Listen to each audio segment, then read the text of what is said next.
Let me tell you a story. A friend of mine, working comfortably in the UK, had to relocate to India due to personal reasons. Fortunately for him, he was able to take an internal transfer. So the same company, same role, same policies, just a different location. But what he did not anticipate was how drastically the work culture can change within the same organization. Within months, he found himself struggling. Long hours, unspoken expectations, and more importantly, the pressure to be available at all times took a toll on him. The very company he thrived in the UK had a completely different face in India. A face he did not anticipate. And to make matters worse, he just could not pack up his bags and relocate to the UK because of visa limitations. Because he could not take it any longer, he had to leave the job, face unemployment until he could find a suitable job elsewhere. Now, I'm not saying that this is everybody's experience, but neither can I dismiss it off as a one-off case. The truth is, there are countless such stories. People struggling with work cultures that push them to their limits. These individual stories are part of a much bigger picture. The unchecked stress, the toxicity, and the immense personal costs of our workplace culture. Now let's imagine a more extreme case. You go into the office one morning, your colleague walks in, waves at you, grabs a coffee, sits at their desk, and starts their day job. And before they know it, and before you know it, their body gives in. They collapse right in front of your own eyes in the middle of the office. This scenario may sound extreme, but it's exactly what happened in the last couple of weeks in some of the world's biggest firms. And it begs the question, what is the real cost of overwork? Today, we are going to confront the topic of the hidden epidemic, the culture of overwork and toxic stress that is taking lives in offices across the globe. In India, the issue is now more apparent than ever. These incidents over the last couple of weeks are not one-off incidents. They have just shone the spotlight on what might be a more systemic issue. Recently, there have been a spate of tragic incidents and untimely deaths in some of the world's largest firms based in India, such as Ernst Young, HCL, and HDFC Bank. As you would have seen recently in the news, a young employee at Ernst Young passed away recently, allegedly due to overwhelming work pressure.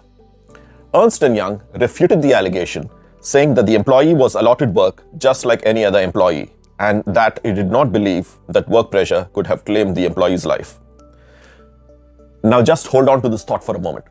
Ernst Young said that the employee was allotted work just like any other employee. Let's ponder on that for a moment. Now, following this, a senior analyst at HCL Technologies in Pune also lost his life in office due to a cardiac arrest. We also know the incident about the HDFC employee at Lucknow who collapsed at her workstation, allegedly due to work stress. Now, these are not isolated incidents. There are probably scores of incidents that go unnoticed or even unreported.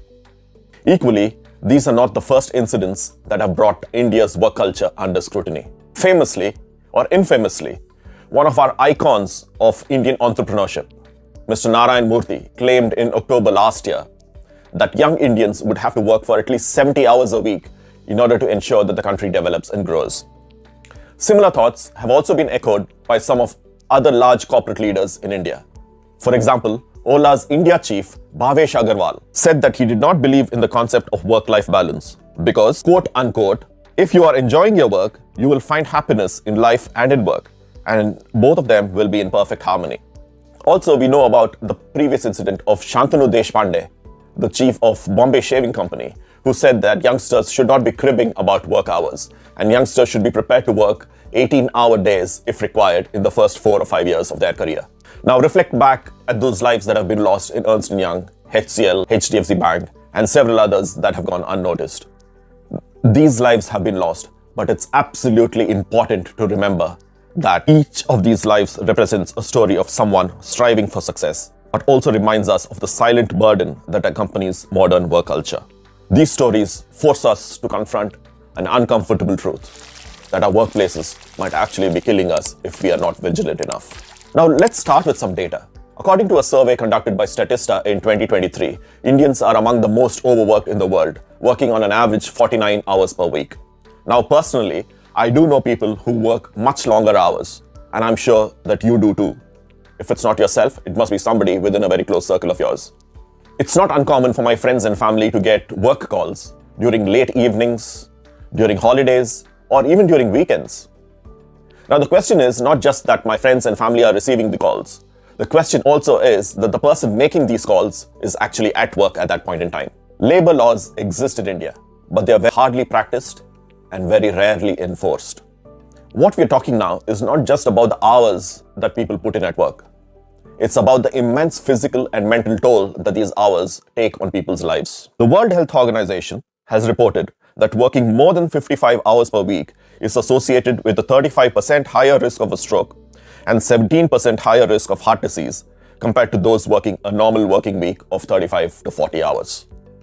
In India, long working hours are normalized, even glorified, leading to immense issues, both physical and mental. According to a study published by the Indian Journal of Occupational and Environmental Medicine, it found that over 60% of Indian professionals report stress due to high workloads, long hours, and a lack of work-life balance. Work-related stress and anxiety also directly affect productivity. Employees dealing with high stress are shown to have lower efficiency and higher absenteeism.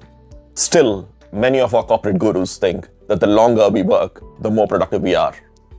Clearly, the evidence suggests otherwise. A study by the Organization for Economic Cooperation and Development, OECD, shows that countries with fewer working hours often rank higher in productivity and happiness metrics. For instance, Scandinavian countries and countries like Germany and Netherlands, where average working hours are below the global average, consistently score higher both in productivity and work-life satisfaction. In contrast, let's take a look at the World Happiness Report that was published last year. India ranks a lowly 126 out of the 143 countries surveyed. Interestingly though, in India, older people, mainly retired and not part of the rat race, have reported higher levels of happiness. It is important to state at this point that India has one of the youngest populations in the world. The median age of an Indian is 29 years. 2/3 of Indian population is still of working age. Therefore, it is not hard to say that poor job satisfaction and excessive work hours have been cited as one of the contributors to this low happiness ranking. Just a case in point, countries such as Iraq, Libya, Palestine, Niger, etc. score higher than India in the World Happiness Scores. It is time that employers around the world recognized work-life balance as more than just a buzzword. Work-life balance directly impacts one's happiness, health, and effectiveness at work. Now let's look at the human costs associated with our modern epidemic. Medical experts say that prolonged stress due to overwork can increase cortisol levels, which over time can lead to chronic illnesses such as cardiovascular diseases. The death of employees at HCL Technologies and HDFC Bank is a somber reminder that this is just not a hypothetical risk. This has already invaded our workplaces. And in the Ernst Young incident, the excessive workload pushed the employee to their limits, reflecting just how systemic this issue has become. Now, why is this happening? Why are people being pushed to their limits, or why are people pushing themselves to the limits? Let's break it down. Number one is possibly the hustle culture that's prevalent in today's society. The hustle culture in India has led many to believe that success is measured by how hard and how long we work. This toxic mentality, ingrained through corporate slogans and entrepreneurship narratives, has led to glorifying burnout. While many corporate leaders argue that the people take on these challenges and responsibilities themselves, others say that employees are often pressured by the management, leading to burnout and a diminished quality of life. One of the other reasons could be corporate pressure and the lack of boundaries between personal and professional life. In many firms, the expectation is to outperform peers with workloads that often don't respect personal time. Despite legal regulations, the reality on the ground is quite different. Demands are relentless and pressures are unrealistic. Managers are often praised for overworking and underpaying the employees. But little do some of these managers realize that they have managers who might be doing the same to them as well. Employees can be mocked for leaving on time, may be considered unambitious, and also sometimes shamed for enjoying the weekends and vacations that they so richly deserve. One of the other reasons could be the lack of proper mental health support. While many organizations now claim to prioritize employee well-being, the implementation of effective mental health programs is still in its infancy. And also, employees are often hesitant to take up these services and discuss issues such as stress because they may be seen as weak or less committed, and also because they are skeptical if the process is truly confidential. Work shouldn't kill us. Productivity shouldn't come at the cost of our lives. We need a shift in how we perceive work and life. One that values boundaries, health, and well-being. If you feel that you're overwhelmed at work, just remember that you're not alone. Dare to start the conversation.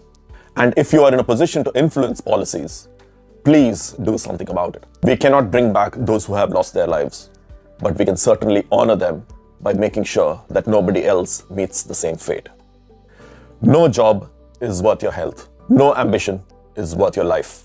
If this video resonated with you, share it with people who think might enjoy such content. Let's start the conversation. Thanks for watching. If you did like the video, consider liking it, subscribing it, and do hit the bell icon so that we can keep the conversation going.